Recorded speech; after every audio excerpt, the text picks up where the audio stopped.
అందరికీ నమస్కారం అండి. గేటు తెరుచుకున్న చప్పుడయ్యింది. అప్పుడే నిద్రపడుతున్న శంకరానికి నిద్రాభంగమయ్యింది. తల తిప్పి గడియారం వంక చూశాడు. సమయం 11 అయ్యింది. ఈ సమయంలో వచ్చింది ఎవరా అని ఆలోచించలేదతను. వచ్చింది నాన్న కోసమే అని మాత్రం అనుకున్నాడు. అంతలో పక్క గది తలుపు తెరుచుకుంది. నువ్వా రమణయ్య, ఈ సమయంలో వచ్చావు? మందేమైనా కావాలా అని తండ్రి అడగడం శంకరానికి వినిపిస్తూనే ఉంది. ఉన్నట్లుండి ఆయాసం వచ్చి పడింది. ఊపిరి సలపడం లేదు. అందుకే ఈ సమయంలో వచ్చాను. ఏమీ అనుకోకు కృష్ణమూర్తి అన్నాడు రమణయ్య. మరేం పర్వాలేదు, అలా కూర్చో, మందిస్తాను అన్నాడు కృష్ణమూర్తి. అతనిచ్చిన మందు వేసుకుని 5 నిమిషాల తర్వాత వెళ్లిపోయాడు రమణయ్య. కృష్ణమూర్తి బయట గేటు వేసొచ్చి మంచం మీద నడుం వాల్చాడు. నిద్రాభంగమైన శంకరానికి మరిక నిద్ర పట్టలేదు. అందుకు కారకుడైన తండ్రి మీద పీకల దాకా కోపం వచ్చింది. అది వెంటనే వెళ్లగక్కకపోతే మరిక నిద్ర పట్టదని నిశ్చయమయ్యాక మంచం మీద నుంచి లేచి తండ్రి గదిలోకి వెళ్ళాడు. ఏం శంకరం, నిద్ర పట్టలేదా పలకరించాడు కృష్ణమూర్తి. పట్టిన నిద్ర నీ వలన పాడయ్యింది. అయినా మందులివ్వడానికి వేళా పడలేదా? ఎప్పుడు పడితే అప్పుడు రావద్దని వాళ్ళకు చెప్పు అన్నాడు విసుగ్గా. వచ్చే రోగం వేళాపళా చూసుకుని వస్తుందా? ఏదో చేతనైన సహాయం చేస్తున్నాను, కోపగించకు అన్నాడు కృష్ణమూర్తి. నీ మటుకు నువ్వు ఉండక ఎందుకొచ్చిన సహాయాలు? ఇంటిని సత్రం చేస్తున్నావు. ఎప్పుడు ఎవడో ఒకడు వస్తూనే ఉంటాడు. చికాకు పడుతూ తన గదిలోకి వెళ్లిపోయాడు శంకరం. కొడుకు మాటలకు కృష్ణమూర్తి మనసు చివుక్కుమంది. అది అతనికి కొత్త కాదు. అయినా ప్రతిసారి బాధ అనిపిస్తూనే ఉంటుంది. పక్కవాడికి సహాయం చేయడం తప్ప మనిషికి మనిషి సహాయం చేయకపోతే మరెవరు చేస్తారు?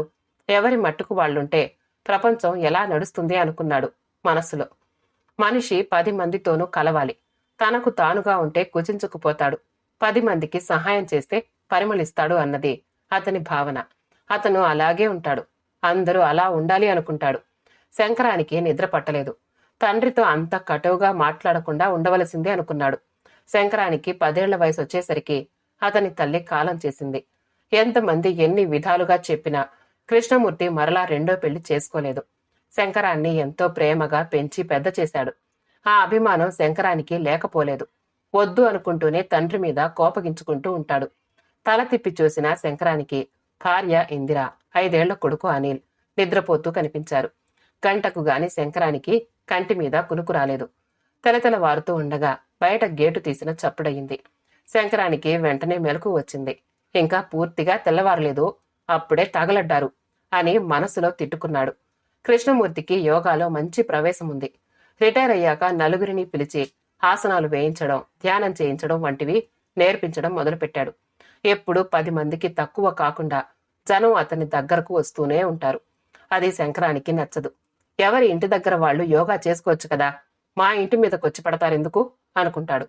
అదే విషయం తండ్రితో వాదించాడు కూడా.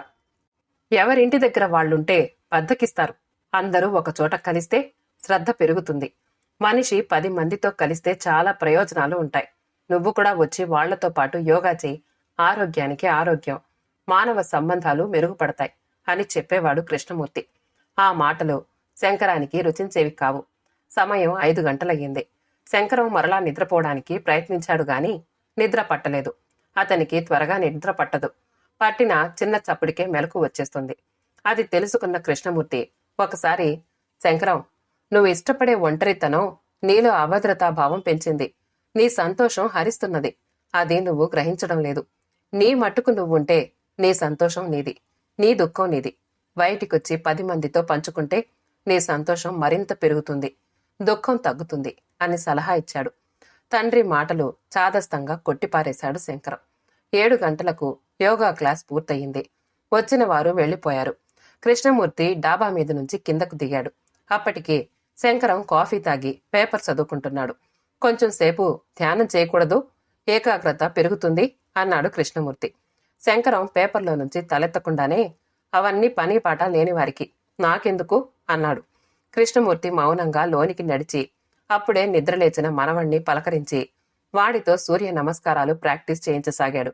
అది చూసిన శంకరం, ఈయన గారు ఎవ్వరినీ వదలడు అనుకున్నాడు. శంకరం స్నానం చేసి టిఫిన్ తిని ఆఫీస్కి బయలుదేరబోతూ ఉండగా కృష్ణమూర్తి అతని దగ్గరకొచ్చాడు. ఏమిటి అడిగాడు శంకరం. అతను శంకరానికి 500 అందించి, ఈ చిరునామాకి మనీ ఆర్డర్ పంపించు అని చెప్పాడు. ఎందుకట? వివరం అడిగాడు శంకరం. ఆ అబ్బాయికి చిన్న వయసులోనే గుండె జబ్బు. ఆపరేషన్కి ఆర్థిక సహాయం కోరుతూ పేపర్ ప్రకటన ఇచ్చారు. నేను చేయగల సహాయం చేస్తున్నాను చెప్పాడు కృష్ణమూర్తి. అవన్నీ దొంగ ప్రకటనలు చెప్పాడు శంకరం. మనిషి మీద అంత అపనమ్మకం పెంచుకోక శంకరం. మనిషి మనిషిని నమ్మకపోతే అది మానవ మనుగడని దెబ్బతీస్తుంది కొడుకును హెచ్చరించాడు కృష్ణమూర్తి. అంతలో అటు వచ్చిన ఇందిర భర్తతో, మామయ్య పెన్షన్ డబ్బులు ఆయన ఇష్టం వచ్చినట్లు ఖర్చు పెట్టుకోమని మీరే కదా చెప్పారు. ఇప్పుడు వాదన ఎందుకు? మావయ్య గారు చెప్పినట్లు చేయండి అన్నది. కృష్ణమూర్తి కోడలి వంక ప్రేమపూర్వకంగా చూశాడు. శంకరం స్కూటర్ స్టార్ట్ చేస్తూ అనిల్ని ఒకసారి బయటికి పిలు అని భార్యతో చెప్పాడు. అనిల్, డాడీ పిలుస్తున్నారు కేక వేసింది ఇందిర. వీడియో గేమ్ ఆడుకుంటున్న అనిల్ బయటికి రాకుండానే బాయ్ డాడీ అని బిగ్గరగా అరిచాడు. కొడుకు బయటికి రాకపోవడం శంకరానికి అసంతృప్తిని కలిగించింది. ఆఫీస్కి బయలుదేరిపోయాడు. మనవడు బయటికి రాకుండా బాయ్ చెప్పడం గమనించిన కృష్ణమూర్తి, మనిషి మనస్సుతో చేయవలసిన పనులు కొన్ని ఉన్నాయి, కానీ ఇప్పుడు అవన్నీ యాంత్రికం అయిపోతున్నాయి. కొంతకాలానికి మనిషి మనసు లేని మరుబొమ్మ అయిపోతారు అనుకున్నాడు. అతను మనవడి దగ్గరకు వెళ్ళి, అనిల్, నాన్న పిలిచినప్పుడు బయటికి వెళ్లి ప్రేమగా టాటా చెప్పాలి. అప్పుడు అతని మనసుకు సంతోషం కలుగుతుంది. వీడియో గేమ్ ఎప్పుడూ ఉంటుంది. డాడీ మళ్ళీ సాయంత్రానికి గాని రాడు అని చెప్పాడు. అలాగే తాతయ్య, రేపటి నుంచి బయటికి వెళ్లి డాడీకి బాయ్ చెప్తాను అన్నాడు అనిల్. కొడుకు కంటే మనవడే నయం విషయం గ్రహించాడు అనుకున్నాడు కృష్ణమూర్తి. ఆయనకు భోజనం వడ్డించే సమయంలో, మావయ్య, ఎల్లుండి అనిల్ పుట్టినరోజు, మీ యోగా వాళ్లను పిలుద్దాం అన్నది ఇందిర. అతను కోడలి వంక అపురూపంగా చూశాడు. అతనికి శంకరం ఒక్కడే కొడుకు, కూతుళ్ళు లేరు. అందుకని అతను కోడలిలోనే కూతుర్ని చూసుకుంటాడు. ఆ అమ్మాయి అంతే. మామగారిని పన్నెత్తి మాట అనదు. గౌరవంగా చూస్తుంది, ప్రేమ కురిపిస్తుంది. వాళ్లను పిలవడం శంకరానికి ఇష్టం ఉండదేమో అన్నాడు కృష్ణమూర్తి. ఆయన ఎవ్వరినీ పిలవద్దనే అన్నారు. అయినా రోజు మన ఇంటికి వచ్చే వాళ్లకు చెప్పకపోతే ఏం బాగుంటుంది? మీరు ఆహ్వానించండి. మీ అబ్బాయికి నేను నచ్చజెప్తానులేండి అన్నది ఇందిర. అలాగేనమ్మా అన్నాడు కృష్ణమూర్తి. ఆ సాయంత్రం శంకరం ఇంటికొచ్చాక, మనీ ఆర్డర్ పంపావా అని అడిగాడు కృష్ణమూర్తి. పంపాను. అది చూసి మా కొలీగ్ నవ్వాడు చెప్పాడు శంకరం. ఎందుకు నవ్వాడు అడిగాడు కృష్ణమూర్తి. తనకి ఉన్నదేదో మనవడికి ఇవ్వాలి కాని ఎవరికో దానం చేయడం ఏమిటి అని కామెంట్ చేశాడు చెప్పాడు శంకరం. నువ్వేమన్నావు ఆరా తీశాడు కృష్ణమూర్తి. అది నిజమేగా, అందుకే మౌనం వహించాను చెప్పాడు శంకరం. మనవాళ్లకే ఉపయోగపడాలి అనుకోవడం స్వార్థం అవుతుంది. అందరూ మనవాళ్లే అనుకోవడం ప్రేమ అనిపించుకుంటుంది. మనిషి ప్రేమించడం నేర్చుకోవాలని కొలీగ్కి చెప్పు అన్నాడు కృష్ణమూర్తి. శంకరం తండ్రి వంక విసుగ్గా చూసి ఊరుకున్నాడు. శంకరం కాఫీ తాగుతూ ఉండగా, అనిల్ బర్త్డేకి యోగా వాళ్లను పిలవమని మామయ్యకు చెప్పాను అంది ఇందిర. నేననుకోవడం ఈ ఆలోచన నీది కాదు, మా నాన్నది అన్నారు శంకరం. ఇందిర కాదని చెప్పినా శంకరం వినిపించుకోలేదు. కాఫీ తాగడం పూర్తయ్యాక తండ్రి దగ్గరకు వెళ్ళాడు.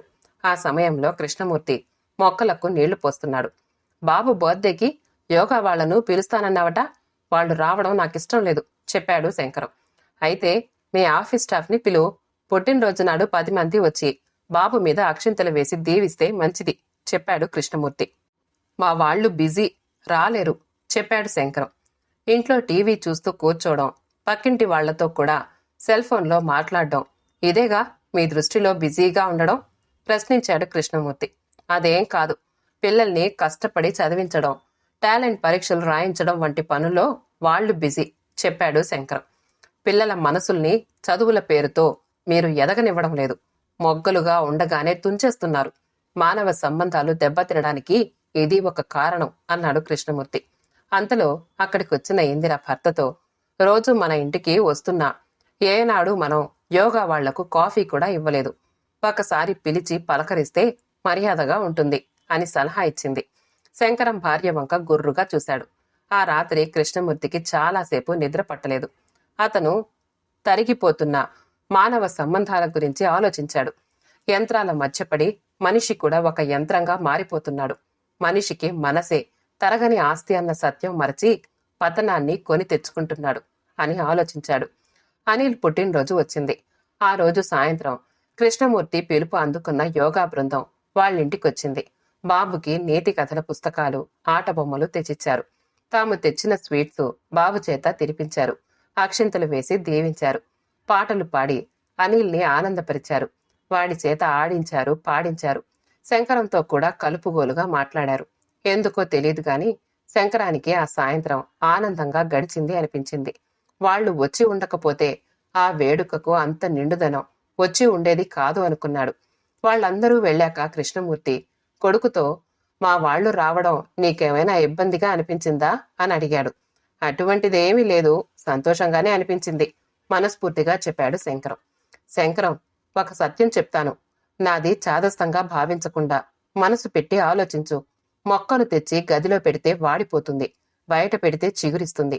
దానికి జీవం పోసేది సూర్యకిరణం. ఇదే సూత్రం మనిషికి వర్తిస్తుంది. ఒంటరిగా గదిలో కూర్చుంటే మనసు చచ్చిపోతుంది. బయటికి వెళ్లి 10 మందితో గడిపితే అది సేద తీరుతుంది. మనసుకు ప్రాణం పోసేది ప్రేమ అని మరువకు అని చెప్పాడు కృష్ణమూర్తి. ఎప్పటిలా ఈసారి తండ్రి మాటలు శంకరం ఖండించలేదు. మౌనం వహించాడు. ఆ రాత్రి కృష్ణమూర్తికి గుండెలో నొప్పిగా అనిపించింది. కొడుకును నిద్రలేపి విషయం చెప్పాడు. ఎప్పుడు ఏ నొప్పి అనని తండ్రి ఒకేసారి గుండె నొప్పి అనగానే శంకరం కంగారు పడ్డాడు. హాస్పిటల్కి వెళదామన్నాడు. ఉదయం వెళదామంటూ కృష్ణమూర్తి ఏవో మందులేసుకుని కళ్ళు మూసుకుని పడుకున్నాడు. శంకరం తండ్రి మంచం పక్కనే పడక్కుర్చీ వేసుకుని కూర్చున్నాడు. అర్ధరాత్రి చూస్తే తండ్రి ఊపిరి పీలుస్తున్నట్టు అనిపించలేదు. నాడి చూసిన శంకరం తండ్రి ప్రాణం పోయినట్లు గ్రహించి కంటతడి పెట్టుకున్నాడు. విషయం తెలుసుకున్న ఇందిర, అనిల్ పెద్దగా ఏడవసాగారు. బంధువులకు, స్నేహితులకు కబుర్లందాయి. మరునాటికి అందరూ వచ్చారు. అంత దుఃఖంలోనూ ఒకే విషయం శంకరాన్ని ఆశ్చర్యానికి గురిచేసింది. అతను కబురు చేసిన వారికంటే వచ్చిన వారు 10 రెట్లున్నారు. ఇంటి ముందున్న రోడ్డంతా జనంతో నిండిపోయింది. అందరూ విషాద వదనాలతో కనిపించారు. కృష్ణమూర్తి మంచితనం గురించి కథలు కథలుగా చెప్పుకోసాగారు. శంకరం పూలదండలోని దారం బయటికి కనిపించదు, కాని అది పూలన్నింటినీ దగ్గరకు చేరుస్తుంది. ప్రేమ కూడా అంతే. అది బయటకు కనిపించదు, కాని మనుషులందరినీ దగ్గరకు చేరుస్తుంది అన్న తండ్రి మాటలు గుర్తొచ్చాయి శంకరానికి. మధ్యాహ్నానికి శవయాత్ర మొదలయ్యింది. పాడె మోయడానికి చాలా మంది ముందుకొచ్చారు. భుజం మార్చుకుంటూ తమ అభిమానం చాటుకున్నారు. సాయంత్రానికి అంత్యక్రియల కార్యక్రమం ముగిసింది. ఆ తర్వాత ప్రతిరోజు ఎవరో ఒకరొచ్చి శంకరాన్ని కలిసి అతని తండ్రి మంచితనాన్ని పొగిడి అతడికి ఓదార్పు మాటలు చెప్పేవారు. పెద్ద కర్మ కూడా జరిగిపోయింది. ఇక అంతటితో అంతా ముగిసిపోయింది అని, ఇక ఎవ్వరూ తమ ఇంటికి రారని ఊపిరి పీల్చుకున్నాడు శంకరం. ఆ రాత్రి గాఢంగా నిద్రపోయాడు. తెలతెలవారుతూ ఉండగా మెలకువ వచ్చింది. తండ్రి చనిపోయే వరకు ప్రతిరోజు ఆ సమయానికి బయట గేటు తెరుచుకునేది. డాబా మీద తండ్రి వచ్చిన వారితో కలిసి ఆసనాలు వేసేవాడు. వాళ్ల మాటలు, చిన్న చిన్న శబ్దాలు లీలగా వినిపించేవి. అప్పట్లో వాళ్ల వలన నిద్ర పాడైందని తిట్టుకునేవాడు శంకరం. ఇప్పుడు ఆ నిశ్శబ్దం అతని మనసుకు బాధను కలిగించింది. భోజనం చేసి ఆఫీస్కి బయలుదేరినప్పుడు పిలవకుండానే అనిల్ బయటికొచ్చి టాటా చెప్పాడు. పిలిచినా రానివాడివి ఈరోజు పిలవకుండానే వచ్చి టాటా చెప్తున్నావు, ఏమిటి విశేషం అడిగాడు శంకరం. తాతయ్య చెప్పాడు, నేను బయటికొచ్చి నీకు బాయ్ చెప్తే నీ మనసుకు సంతోషం కలుగుతుందట చెప్పాడు అనిల్. శంకరం కళ్ల ముందు తండ్రి రూపం కదలాడింది. మనసును ఎవరో మెల్లగా స్పృశించినట్లు అనిపించింది. కన్నుల్లో చెమ్మ చేరింది. కొడుక్కి బాయ్ చెప్పి బయలుదేరిపోయాడు. ఆ సాయంత్రం ఆఫీస్ నుంచి వచ్చేటప్పుడు కూరగాయల దుకాణానికి వెళ్ళాడు. అతను ఆప్యాయంగా పలకరించి, నాన్నగారు పోయారని తెలిసింది, ఊళ్ళో లేక రాలేకపోయాను. మహానుభావుడు ఈ దుకాణం పెట్టుకోవడానికి బ్యాంకులో లోన్ ఇప్పించి సాయం చేశాడు. అతన్ని ఎప్పటికీ మర్చిపోలేను అని చెప్పాడు. నాన్న కనిపించకుండా ఎంత చేశాడు అనుకున్నాడు శంకరం. నెల రోజుల తర్వాత శంకరానికి ఒక విషయం అర్థమైంది. తాను భావించినట్లు చనిపోవడంతో తండ్రి అధ్యాయం ముగిసిపోలేదు. ప్రతిరోజు ఎవరో ఒకరు కృష్ణమూర్తి సహాయాన్ని, మంచితనాన్ని, ప్రేమను శంకరం దగ్గర గుర్తు చేసుకుంటూనే ఉన్నారు. ఒకరోజు శంకరం టవల్స్ కొనడానికి బట్టల కొట్టుకు వెళ్ళాడు. అది పేరు మోసిన బట్టల దుకాణం. ఆ దుకాణం యజమాని శంకరాన్ని చూడగానే పలకరింపుగా నవ్వి, మీరు కృష్ణమూర్తి గారి అబ్బాయి కదూ అని కూర్చోబెట్టి మర్యాద చేశాడు. అప్పుడప్పుడు మీ నాన్నగారు వచ్చి ఇక్కడే కూర్చునేవారు. ఒకసారి నిద్ర పట్టగా ఇబ్బంది పడుతున్నారని చెప్పాను. మానసిక అశాంతి వలన అయ్యుంటుంది. ధ్యానం చేయమని సలహా ఇచ్చారు. ధ్యానం ఎలా చేయాలో కూడా వివరించారు. అప్పట్నుంచి ధ్యానం చేస్తున్నాను. మనసు చాలా ప్రశాంతంగా ఉంటోంది. ఆయన చనిపోవడం దురదృష్టకరం అని బాధపడ్డాడు దుకాణదారు. తండ్రి ఎందరి మనస్సుల్లోనూ నిలిచిపోయాడు అన్న సత్యం గ్రహించేసరికి శంకరానికి దిగులుగా అనిపించింది. అటువంటి తండ్రిని తను ఖాతరు చేసేవాడు కాదు. ప్రేమ చూపించేవాడు కాదు. ప్రతి చిన్న విషయానికి తప్పు పట్టేవాడు.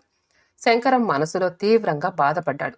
అసలు అతను ఇల్లు చేరగానే ఇందిర ఒక ఉత్తరం అందించింది. చనిపోయిన తండ్రి పేరున ఉన్నది ఆ ఉత్తరం. శంకరం కవరు చింపి చదివాడు. శ్రీయుతులు కృష్ణమూర్తి గారికి నమస్సులు. మీ వంటి మంచి మనసున్న వారు పంపిన విరాళాలతో నాకు గుండె ఆపరేషన్ జరిగింది. ఇప్పుడు నేను కులాసాగా ఉన్నాను. మీరు పంపిన విరాళం చిన్న మొత్తమే కావచ్చు, కానీ అది కష్టకాలంలో నాకెంతో ధైర్యాన్నిచ్చింది. నేను ఒంటరిని కాదు, నాకు తోడుగా చాలామంది ఉన్నారన్న ఆత్మ సంతృప్తిని కలిగించింది. మీకు ధన్యవాదాలు. ఇట్లు గోపీచంద్ అని ఉంది ఆ ఉత్తరంలో. శంకరం గోడకు తగిలించిన తండ్రి ఫోటో వంక చూశాడు. శంకరం మనిషి నేను నా కుటుంబం అన్న సంకుచితత్వం నుంచి బయటపడి మన వసుదైక కుటుంబం అన్న విశాల దృక్పథం అలవర్చుకోవాలి అని చెప్తున్నట్లు అనిపించింది. ఆ రాత్రి శంకరానికి నిద్ర కరువయింది. తనకు తండ్రికి తేడా ఏమిటో అతను స్పష్టంగా గ్రహించగలిగాడు. తన తండ్రి మనసున్న మనిషి, తను మనసు లేని మరబొమ్మ. తనకు జీవన సౌందర్యం తెలియదు. అదెలా ఉంటుందో తండ్రి తెలియపరిచాడు. ఒక ఆదివారం అతను తన తండ్రి బ్రతికుండగా యోగాసనాలు వేయడానికి తమ ఇంటికొచ్చే ప్రతి ఒక్కరి ఇంటికి వెతుక్కుంటూ వెళ్ళాడు. మా నాన్నగారు చనిపోయారని మీరు మా ఇంటికి రావడం మానుకోకండి. నేను మీతో కలుస్తాను. యోగాతో నాన్నగారికి అంజలి ఘటిద్దాం అని ఆహ్వానించాడు. అందుకు వారందరూ సంతోషంగా తమ సమ్మతి తెలిపారు. మరునాడు తెలతెలవారుతూ ఉండగా శంకరం ఇంటి బయటి గేటు తెరిచాడు. వస్తున్న వారందరికీ హృదయపూర్వకంగా ఆహ్వానం పలికాడు. డాబాపైకి వెళ్లి వాళ్లతో పాటు ఆసనాలు వేశాడు. ఆ తర్వాత ధ్యానంలో కూర్చున్నాడు. మనసులో తండ్రి రూపం కనిపించింది. శంకరం మనిషి తలుపులు మూసుకుని ఒంటరిగా గదిలో ఉండిపోతున్నాడు. అది తప్పు. మన కోసం ఆకాశం బయట వేచి చూస్తున్నదని తెలుసుకోవాలి. ఇంటి తలుపులే కాదు, మనసు తలుపులు కూడా తీసుకుని బయటికి రావాలి. అప్పుడు ప్రపంచమే అతనిదవుతుంది. తండ్రి చెప్పిన మాటలు మనసులో ప్రతిధ్వనించాయి. శంకరం కళ్ళు తెరిచాడు. గదిలో ఉంటే కనిపించని ఆకాశం ఇప్పుడు అతనికి ఎంతో అందంగా, విశాలంగా కనిపించింది. శంకరానికి మనసు కొత్త చిగురు తొడిగినట్లు అనిపించింది. తొలిసారి అతని మనస్సుకు ఎంతో సంతోషం, ప్రశాంతత కలిగాయి. కథ సమాప్తమండి. కథ నచ్చితే లైక్ చేయండి, షేర్ చేయండి. మా ఛానల్ని సబ్స్క్రైబ్ చేసుకోండి. ఆల్ అనే బెల్ బటన్ని నొక్కండి. మళ్ళీ కలుద్దాం ఇంకో మంచి కథతో.